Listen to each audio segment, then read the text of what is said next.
How do I optimize my listing and prepare my PPC campaigns for my product launch? This is actually a common request that I get from entrepreneurs who use my private analysis service. This is usually a fully private analysis where I spend about 6 to 8 hours on that entrepreneur's problem or opportunity, and I produce a written analysis and a full private video analysis, which, goes over all the details. But when I do these, I often wish that I could share it here with you guys on the channel. So today, this is the first in a new series where I'm offering a free private analysis to one of our YouTube members with the condition that I can share it here with you guys so that you can implement the same in your business. So I'm going to be performing a full analysis on how to optimize this listing in terms of SEO and prepare the PPC campaigns for launch. But please do comment below for me if you do want to see some more behind the scenes stuff like this. And if you are interested in that private analysis service or the YouTube membership, both are linked below. A like and sub is always appreciated, but let's begin. Hello Keith, and thank you for this request. So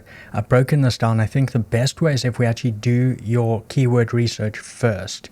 So we're going to go through that and then how to actually use those keywords we find throughout your listing for listing indexing.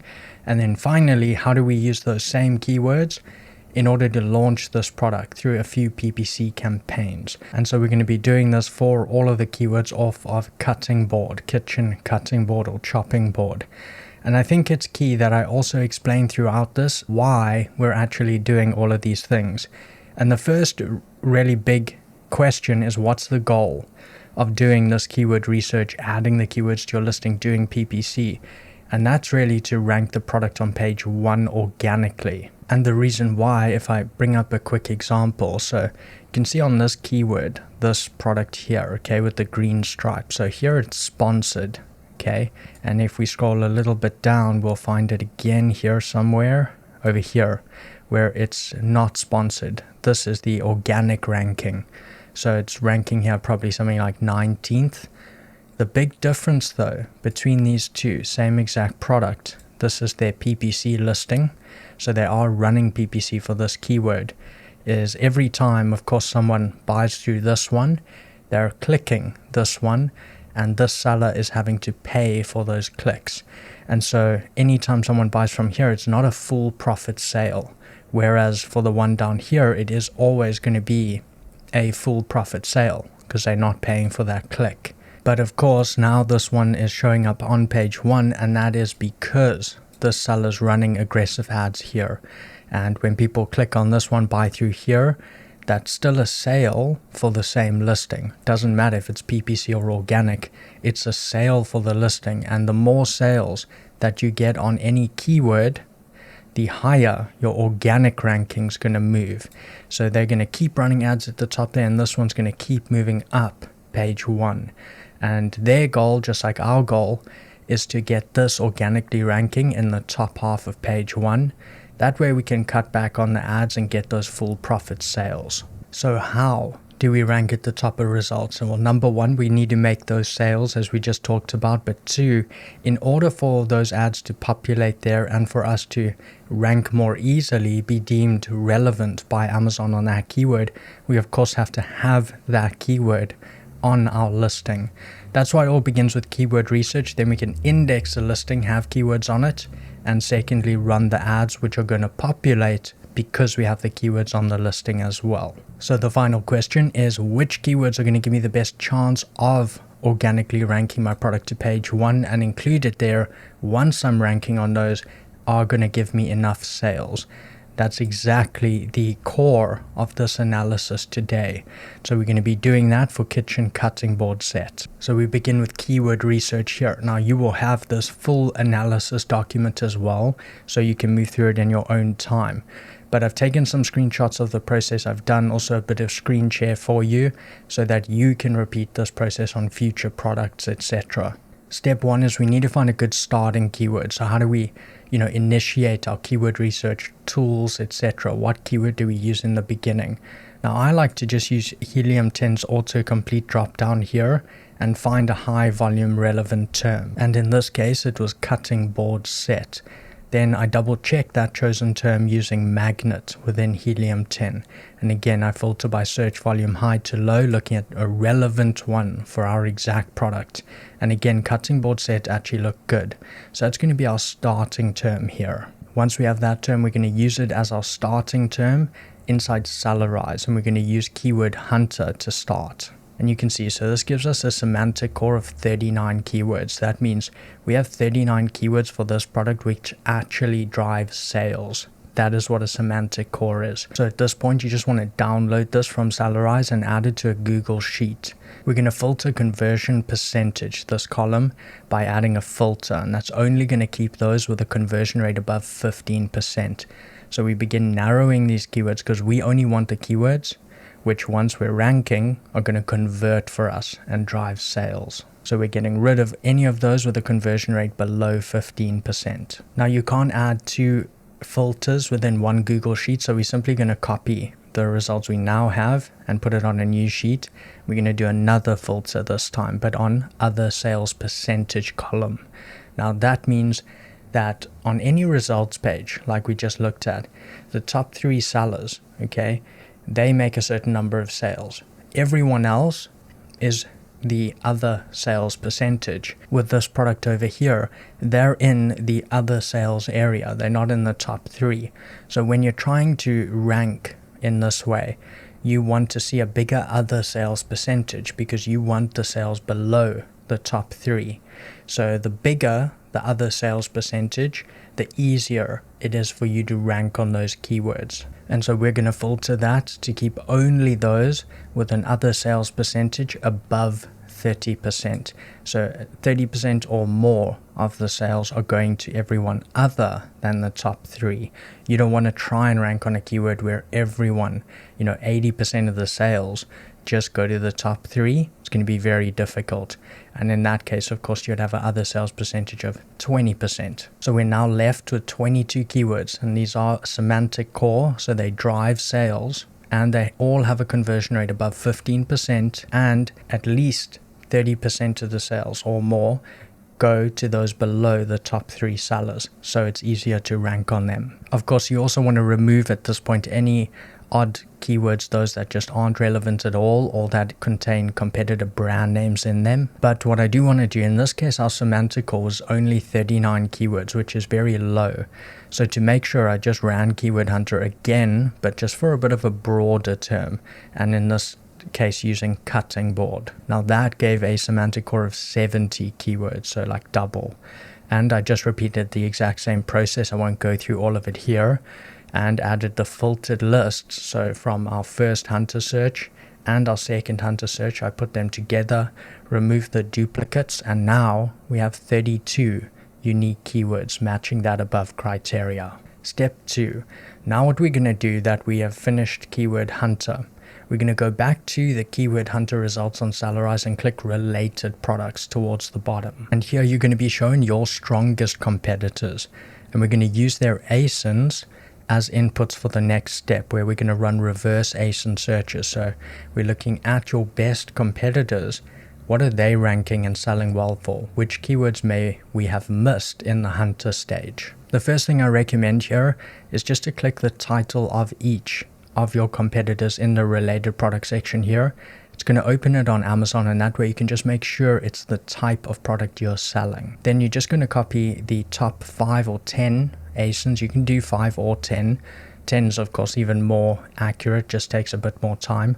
Copy each of those, and you're going to run a reverse ASIN search using the keyword read ranker tool on Salarize. And once you've run that, again, you're just going to download the report, but for each. And you do have to do this manually for each. You can't drop in like 10 ASINs at once, but each time it loads, just download that report and add it to a Google Doc. So you're just adding the results, and then you add the next set on one Google Doc. So we have almost 2,000 keywords in here after adding the keyword sets for each of our ASINs in that same Google Doc.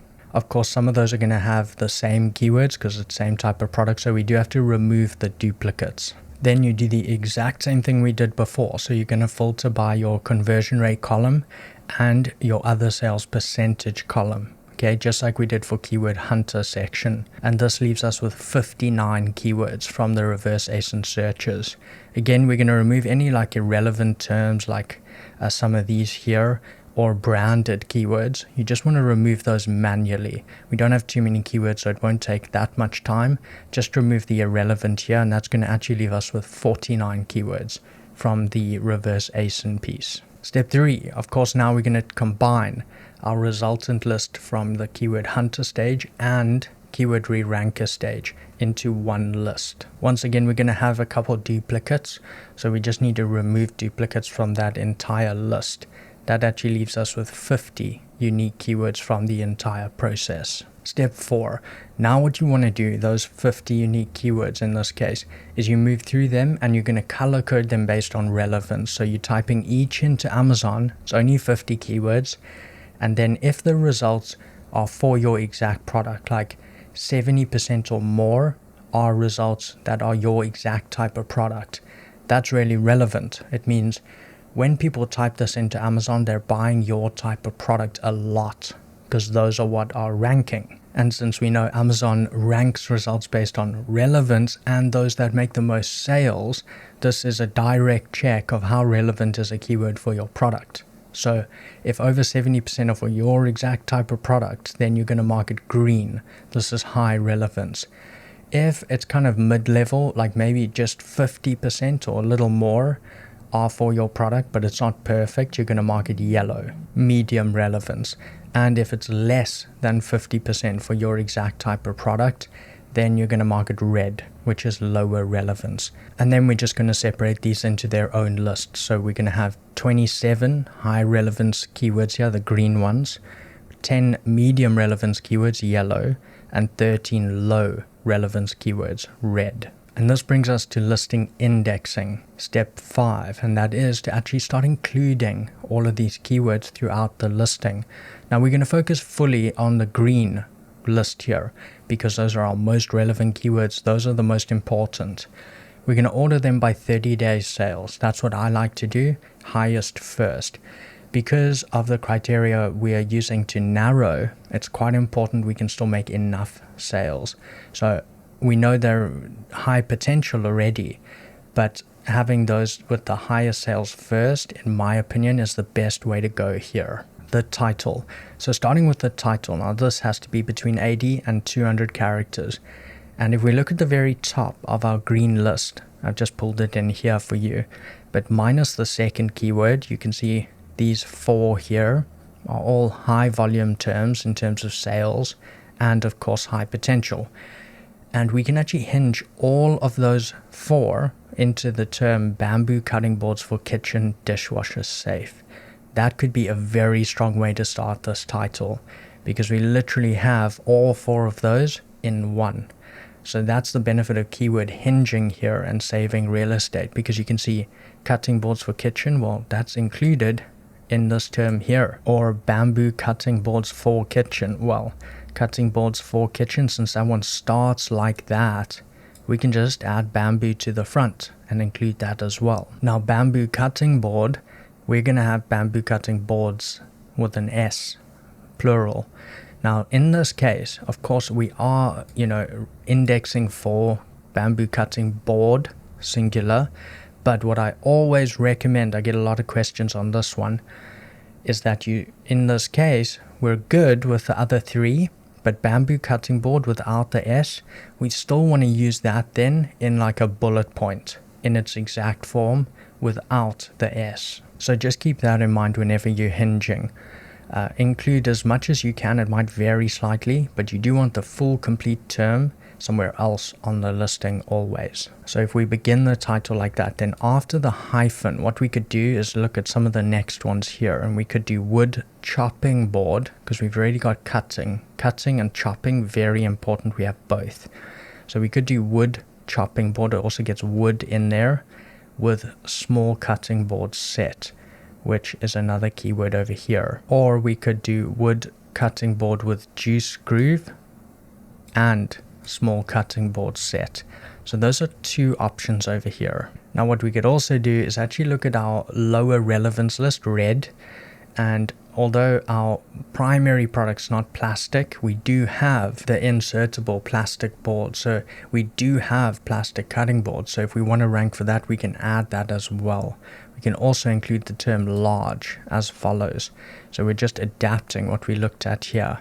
And we could do large wood chopping board with small plastic cutting board set, or the same variation over here. Now what that does is it's going to of course increase our indexing a ton for the plastic keywords, okay? But it is also going to sort of negatively affect a little bit these keywords here, because we're adding in, for example, plastic here. Again, in these cases it's strong across the board, but because we don't have that exact term like this, we're still going to use that exact term somewhere else on the listing, if you see what I mean. The last couple words I would like to get in here if possible is wooden handle and juice groove, okay? So we could do that with a term like this. It's not perfect, we would still include them in their perfect full form below somewhere, but it's going to help a ton by having those indexed in the title. And here are a couple options. I won't read them word for word, but you can see also the character counts. I'm keeping it well below 200 so that your brand name can actually be at the front. And remember, once that's added, you still want to keep this below 200. And then option 3 is just a shorter title if that's what you're going for. Personally, in terms of indexing, because I don't think people read much these days, they look at imagery. So we really want to use this for indexing, at least in my opinion. So I would go with title 2 personally. And remember, just in this first piece here, we've got 4 keywords in there. Then we've got, multiple here. It's probably 2 there. Small plastic cutting board set. So there we've got at least 2. So that's like 8. And then over here, cutting board set with handle and juice groove. So there we've got like 2 or 3 as well. So we've got a good amount of keywords, probably 10, and then a kind of variation of another 4 within the title. So it's a lot of indexing for our strongest terms here. So once we've used those ones, of course we're just going to move on to the next best. But remember, it's very important if you didn't use one in their full form, which are actually italicized in this case, okay, because we added, remember, plastic between these 2 words here, then that is the next most important word, because you still want to use it in full form somewhere on the listing. I've just put the next important ones here. And for our bullets, so what I've done is I've looked at your original listing and then I've added my own twist here and included keywords. You, of course, know this product much better than I do, so you can adapt this 100%. But I've tried to go with your feel and benefits off of the original. I won't read these word for word, but I've just redone this. I would remove the emojis, etc. you had on the front of the bullets. I think that can affect the indexing by the little, robots checking your listing. I would just go simple like this, capitalized heading, then the explanation after the hyphen with a lot of keywords. I've underlined each keyword and italicized in some case. So for example here, that's actually 2 keywords. Large bamboo cutting board, but also bamboo cutting board is an important one, and so on. Overall, throughout these bullets, we have 16 of our green keywords in here. A side note I wanted to touch on, not keyword related, but keep your device center stage. So I love that this product has the device holder, so people can look at their recipes, etc. while cooking. They can actually put that into the board, and I think that is definitely not strongly conveyed enough on your listing currently. And I would definitely recommend trying to do at least split testing, a variation of your main image with that use case being shown very prominently. I think that's going to aid a lot of click-through rate. Then the description.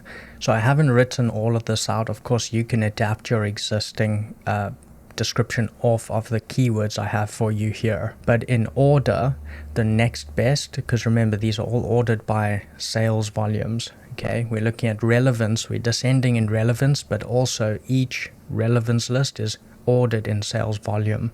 So these are the next best for your description or A+ content. But after this list, that completes the green keywords fully. Okay, the most important. Now the Spanish keyword that you see in here, that is one that can be kept for the back-end search terms. And anytime you do have like a Spanish keyword, for example, you do want to translate it and see. And you can see in this case, it's actually very, very relevant. So we do want to keep it, but we'll put that in the back-end search terms. After those, of course, we move on to medium relevance yellow keywords in order. Finally, red keywords, low relevance in order. Then back-end search terms. Now this is either going to present as a single line in the back end of your listing. That's going to be a max of 250 bytes. You just paste one line, or it's going to present as 5 lines. So you can just add 5 lines, and that's going to be 50 bytes per line. In either case, you want to include all the keywords you weren't able to add on the listing, like the Spanish keyword, etc. We can actually use Helium 10 as well to find common misspells that Amazon does not correct for. And you can see I've just found all of those here and put them here for you. But overall, your final backend string is right here for you, and that's 246 bytes.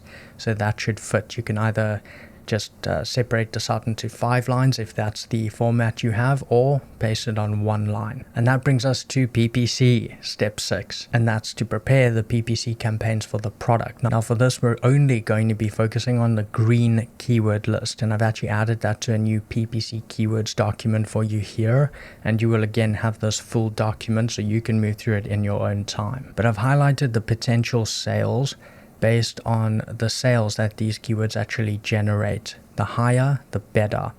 I've also manually added the CPR data, and this took a lot of time for each keyword. So I actually went and found that manually on Helium 10, and you can see the number of sales you need to make over an 8-day period in order for your product to rank in the top half of page 1 on that keyword. More competitive keywords are going to have a higher CPR. You need to make more sales. Those that are less competitive, less, of course. So lower is better, easier to rank. Overall though, the keywords in the keyword column that I've actually colored orange, those are the ones that I feel might not perform that well just based on relevance. So those are the ones you want to watch very carefully in your campaigns. Inversely, the ones I've colored green are the ones I think are going to perform very well based on relevance. But the next step that you want to do is to take these keywords as I've put here, or as in that PPC Google Doc, and have those ready in order to start your campaign creation on Seller Central. Now for this product, we're actually going to run 3 campaigns at the start. I think it's worth it. First of all is an exact match campaign. It's my favorite campaign. You're going to create a manual keyword targeting campaign. It's going to be exact match only.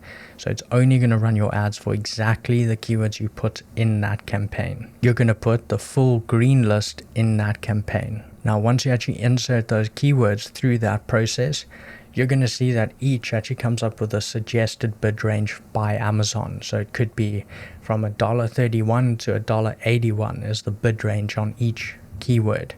What I would recommend, you go and look at each, and you're going to bid at least 10% more than the highest of that range. So if the highest is $1.81 on a keyword, then I would personally bid at least $2.01 or $2.11. I do like to use odd numbers there.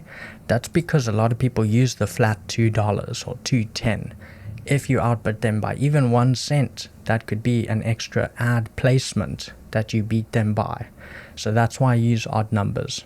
And at this point, in terms of bidding, I recommend the same across all your campaigns, because we just want to be aggressive for the first 2 weeks so we can get good data. The way we get good data is if our ads are visible. The way to ensure they're visible is to be aggressive. So in the 2 weeks, yes, you're not going to be profitable. It's going to be a bigger ad spend, but that's how we get good data so we can reduce ad spend long term. So use a similar approach across all campaigns, but you want to be the most aggressive with this exact match campaign. A budget is a very difficult thing for me to give advice on because it differs per product, per how much competition there is. But if you have no clue, you could start with just like $100 daily budget and watch when it runs out. Then you can adjust there, because you want in this 2 weeks for your ads to be visible and running for at least 70% of the day so that we can get good data. So if it's running out in like 3 hours, you're going to need to raise it pretty significantly. The only way to know is to actually start running them. So that's how we're going to do our exact match campaign. Pretty simple. But simultaneously, we're going to run 2 other test campaigns. These are temporary campaigns generally. We only run them for 2 weeks. The first one is a broad campaign. So again, manual keyword targeting campaign, broad targeting. Within this one, you're going to drop in your same green keyword list. Okay, that's what the basis for what Amazon runs us for is based on. But in broad, we don't want Amazon to run the ads for the exact terms we've put into broad. We want them to run for variations of those terms to find ones we may have missed, because we already know those terms are good. We're already running them in exact match. Therefore, in broad, we're going to use those as a basis for variation keywords, but we're also going to turn on negative targeting inside broad, negative exact match for all the green keywords that are the basis of the broad campaign. So we're really telling Amazon, use these, find variations of them, but don't run ads for these exact terms, because that would just cannibalize our exact match and just cost us more money. This is a test for other keywords off of those. And lastly, we're going to run an automatic campaign. So you're going to create an automatic targeting campaign, and in this case you won't be putting in any inputs, because Amazon's going to use your listing, which we already indexed, as the basis of what it runs your ads for. In terms of automatic, again, it's best if you do use negative targeting in there if you can, just for that same list of exact match keywords, so it doesn't run for those exact keywords. Cool. So now you're going to have 3 campaigns running, exact, broad, auto, for the initial 2 weeks. Now once those are actually set up and running, you want to check your ad placement, and to do this you're actually just going to, for example, look at your exact match campaign, type in one of those keywords to Amazon as a customer, make sure that your customer address at the top of Amazon is set to that marketplace. So if you look in the US, it must be a US address. I also recommend, if you have problems seeing your ads or product and you have an East Coast US address in the customer box there, try a West Coast address, because your location as a customer actually impacts the results you see on Amazon. Because if your address is near warehouses where those products are out of stock, or maybe there's not a lot of stock of your product there, you might not see the result for your product. But if you switch to like a West Coast address where fulfillment centers do have stock of your product, you're going to see very different results on those pages. So if you're ever having issues, just keep that in mind. It is an important extra tip. But you're typing those in and checking, where are my ads showing up on the results pages. The reason this is important is it's how you're checking if you're bidding enough on each keyword. We want these ads to be showing up at least on page 1, but preferably in the top half of page 1. So if you're finding your ad on like page 2 or 3, you need to go in and raise the bid on that keyword. And again, that is most important for our exact match campaign.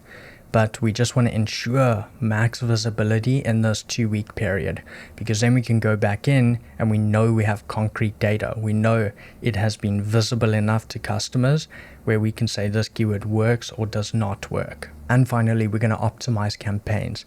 So at this point, after the 2 weeks, you're going to immediately pause the broad campaign. We are going to be done with that. I don't recommend you delete a campaign ever. Rather just pause. And the same with individual keywords, rather just pause them. I'm not sure if it does make a difference, but there's theories that you can kind of retain more indexing by pausing instead of deleting. So we pause the broad, but within broad we're going to look for high performing keywords. So that is keywords that brought you a lot of sales, or keywords that brought sales and have a low ACOS. Okay, anything with a low ACOS is really good at this point especially. But any high performing keywords, standouts here, if any, those are what we're going to move into our exact match campaign. But remember, we've done in-depth keyword research here, so it may present you with some extra keywords, it might not. It's just a testing campaign to make sure. So that's broad done. In terms of automatic, it's very unlikely, but in rare cases, sellers actually have very profitable automatic campaigns. I haven't personally had this, but a lot of sellers do report it, and they can, of course, keep running the automatic campaign. So if your automatic campaign does have like quite a low ACOS, it's pretty profitable, you can of course keep running it. But in most cases, just like broad, you're going to pause the automatic campaign at this point, and again, move your high performing keywords from there, if any, into your exact match campaign. The automatic campaign is also going to present you with ASINs. So you're going to see in the keywords, there's also going to be some ASINs, and that means they're running product targeting ads for you. So your listing is appearing as an ad on other listings rather than keyword results pages. Personally, I'm not the biggest fan of product targeting campaigns, but if you see very profitable results of certain ASINs, you can of course keep those aside, and it's an option to run product targeting campaigns as well. But that is broad and auto done, and then your exact match. Now this is when we want to reevaluate keywords, because not all of them will perform perfectly. So those that are bringing you sales or have a reasonably low ACOS, you do have to consider low review counts at this point. If you have low reviews, it's always going to impact conversion rate. So you really have to apply kind of logic here, where it's like, I know this keyword will work well for me, I just need to get more reviews. In those cases, don't discard those keywords. That's probably the biggest challenge with PPC, because we want to just use performance as a guide, but you have to remember non-keyword factors such as review counts. So just keep that in mind. But any keywords at this point bringing you sales, you're going to keep those. Any inexact that have a lower ACOS, definitely we're going to retain those. But if you do have some keywords that are getting a lot of clicks and no sales whatsoever, like a really high ACOS, then you can reduce the bids on them or pause them. But just remember, you can turn them back on when you have more reviews if you think that is what's impacting it. So that can be quite a good strategy if, for example, you're seeing a very bad ACOS on a high search volume term. It's better to target the less competitive terms first, then with a lower ACOS, get more reviews, and then turn back on the higher volume terms where our ACOS is going to improve. Overall though, give the exact match campaign a bit of time, because we know those are the best potential keywords for this product. But from this point, you only continue running the exact match manual campaign, and then you're just periodically optimizing it using the above performance check. But I hope this helps you really index that listing and also just launch it properly through these campaigns, while also limiting ad spend waste, because it's not targeting the highest search volume terms with crazy cost per clicks. Also, Keith, a big thank you for all of your feedback. Really appreciate all of your support, and let me know how this goes. Please comment below if you do want to see more behind the scenes cases like this one. Of course, this one focused on preparing the listing in terms of SEO and those PPC campaigns. Again, if you are interested in having a private analysis done for you, you can find that service below, as well as our YouTube membership. But I want to thank you so much for watching. I hope this was valuable to you. A like and sub are always appreciated, and I'll catch you in the next video. Woo!